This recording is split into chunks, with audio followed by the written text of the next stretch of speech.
Hello, everybody. This is Trader AC here. I'm just going to give you guys a quick recap on our SPY trades that we did today.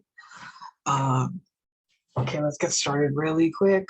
All right, so today we had a pre-market live stream and we were talking about the market. We mentioned how we failed to hold over this high up here at 440.70. And it created a supply zone. And so really what we did since yesterday, we've been just bouncing off the zone, and we broke out of the zone yesterday. We held, but you know what, it was a little choppy, and I really didn't, I wasn't really interested in any trades here. I kind of wanted it to hold something overnight, but I didn't. And good thing I didn't, because we had all these little pullbacks here. Okay, and so what I mentioned in the live stream today was that if we don't break over this pattern here, we're just going to end up pulling back. And a good entry here if you wanted to scalp puts on SPY, and if we fail to go over, this candle, we could have taken a short here at 439.87, or a safe entry would be right here at the break under this zone here around 438.70. This is more of a safe entry, because you know that you're breaking under a pattern, and anytime you're trading in between a pattern or a supply zone or a price range, you're always going to find a lot of indecision and a lot of choppiness, and we're gonna, run into these ugly candles, with the tails, and they're really small. And so it's not a really good idea to trade in the zone unless we have a heavy, a heavy tape, we have a heavy bid or we have a heavy ask. This is when you need to be paying attention to the tape. Although, yes, you need to pay attention to it when you're scalping, which is most importantly, but you can also pay attention to it when you're day trading, because it can tell you if you're going to have a lot of volume, are the market makers present, what's going on with this ticker. So it's really important to know how to read it. And I was reading it this morning, and I was like, well, you know what, let me hop on the tape and see what's going on, because I really, I haven't seen the market makers heavy on level 2 lately, for the past few months. And if they're present, they're really light. And today they were pretty heavy. So it was really interesting to see. So let's move forward and let's see what the market did when it opened. Okay, so here I have two time frames. I have the 30-minute and the 15-minute. So to find an entry, I was at the 15-minute. I was just being patient. And once you go down to a smaller time frame, you can see all of these topping tails here. All of this is indecision. And this is stuff that we covered in our course, and we're going to touch on it again in our August course. And we're going to go into detail on price action patterns and how to read the candlesticks, because it's really important to know how to read it. Okay, so here really what it was telling me was that we had a lot of indecision. We had some selling pressure. The volume was kicking in. And let's see what we did at open. Next candle, red, lower. And then ultimately when we opened, we just sold off. And so what I did was I jumped in between around here, around 439.50 or so. The price was just moving way too fast. And the reason that I got in here was because we failed to open above this candle. Now, had we had this big sell-off or this red candle here, would I have entered? Probably not. No, because at that point you could have had a fake out, and then we could have reversed a little bit and caused more choppiness up here. So I chose an entry here because I was watching the tape and I saw all this heavy, pressure, and I just held on to my puts. I had a very small position. I wasn't really too heavy. I had some other things going on in the morning. So you know what? I didn't get a chance to scalp it. And so I just day traded, my puts for the rest of the morning. And we had this sell off here at the 15-minute. And then what happened when we reach this price that I was talking about, around 438.70? What happened? We tried to, the sellers covered. We tried to take this a little higher, but really what happened here was that we just rejected to go over this candle here. And we just rejected, and the pressure just came down all over again, and causing more selling pressure, because this really trapped buyers up here, because hey, they saw a nice little green candle and they entered, and now that it's pulling back, they're selling. Now the bears have taken over, and it's just pushing, the price lower. And again, if you go on bigger time frames, you can see a clear picture. Okay, and this is why I went light, was because we had all these touches on these trend lines. Like we kept, pulling back, but then we kept covering really quick, and then down, and up and down. And so let's take a look at the slides that I made. I took some notes today.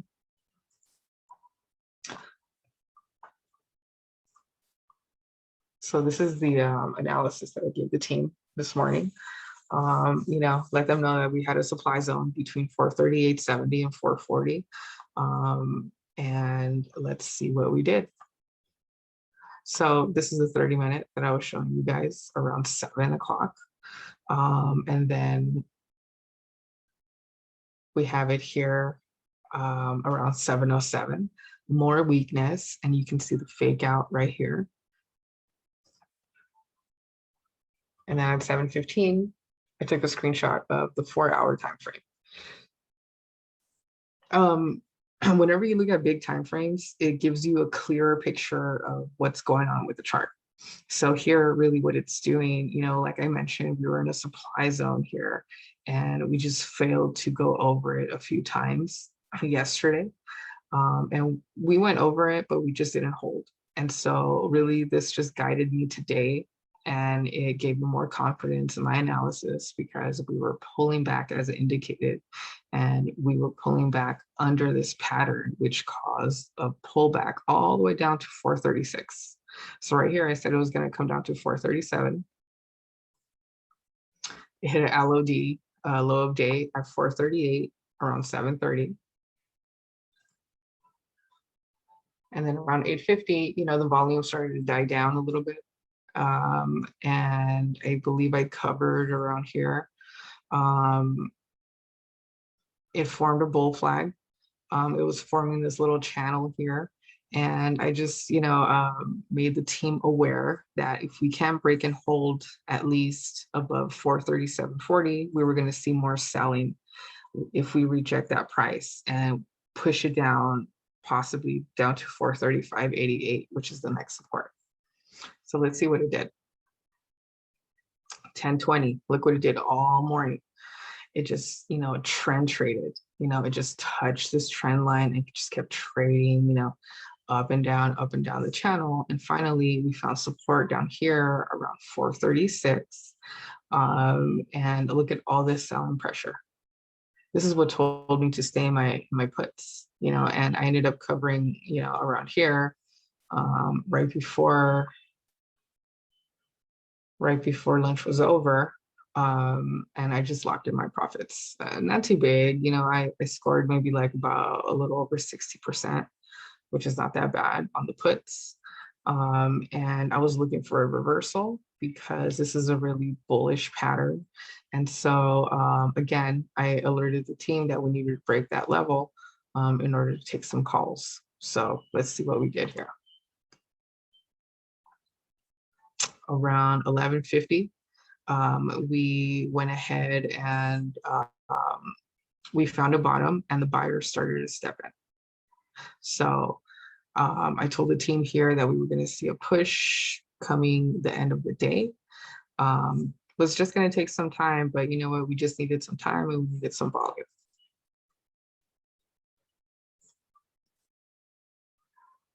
So let's see what it did for the rest of the day.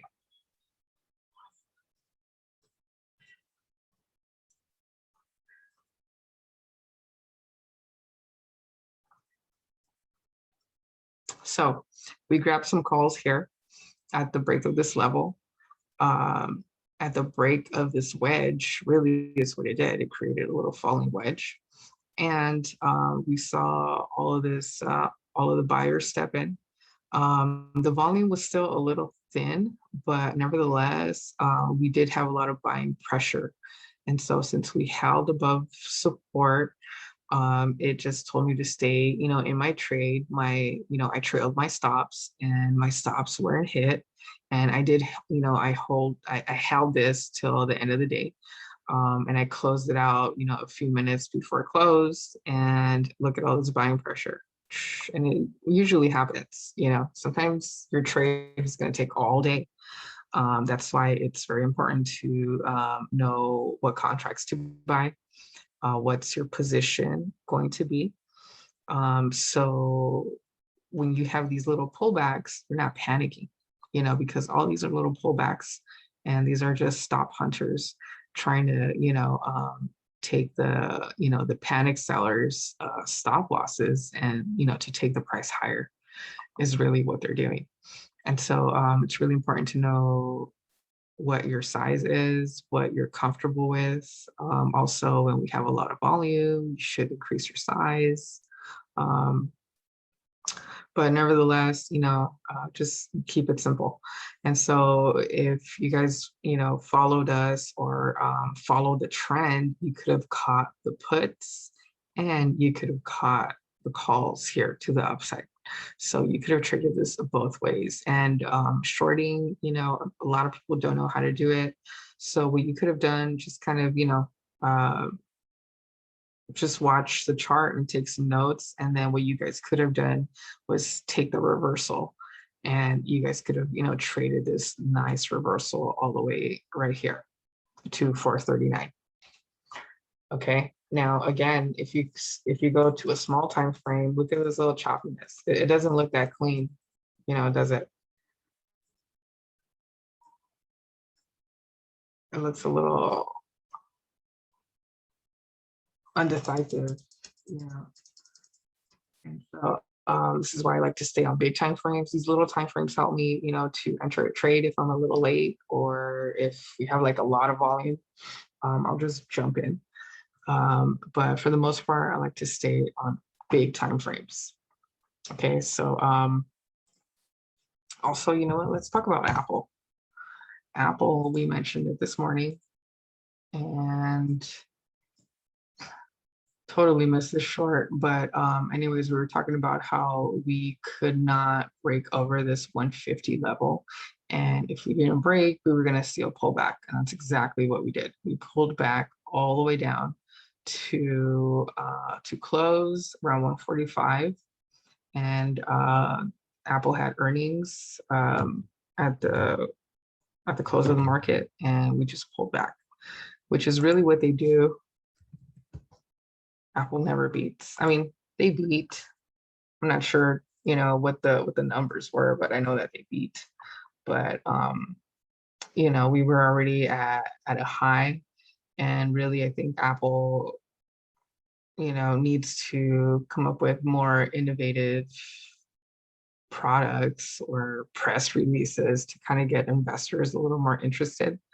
And so typically, though, they really don't perform well after earnings. And then, we have Microsoft also, great company, right? Their earnings weren't that great. And again, we were all the way at the peak. We weren't going to break over, our highs. And, what's the highs that we had? 289, 290. We weren't going to reach 300, that's for sure. We were just in a really big uptrend. And because of the weak market, it just added to it.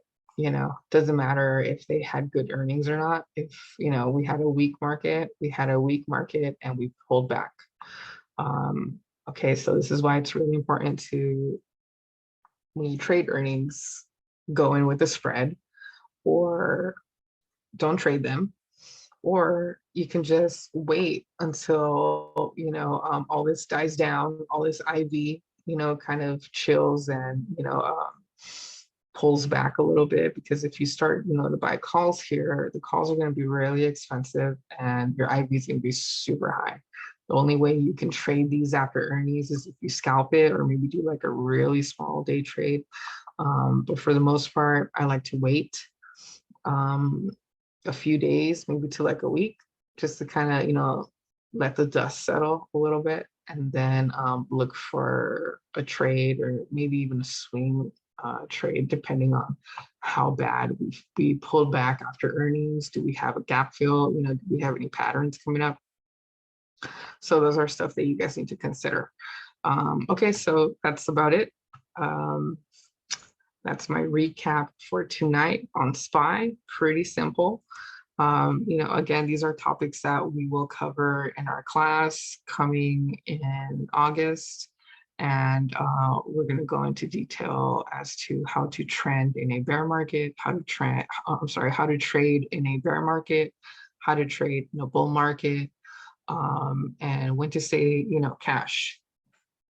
And so we also have some other topics that we're going to cover as far as simple investing for people that are new to the stock market in general.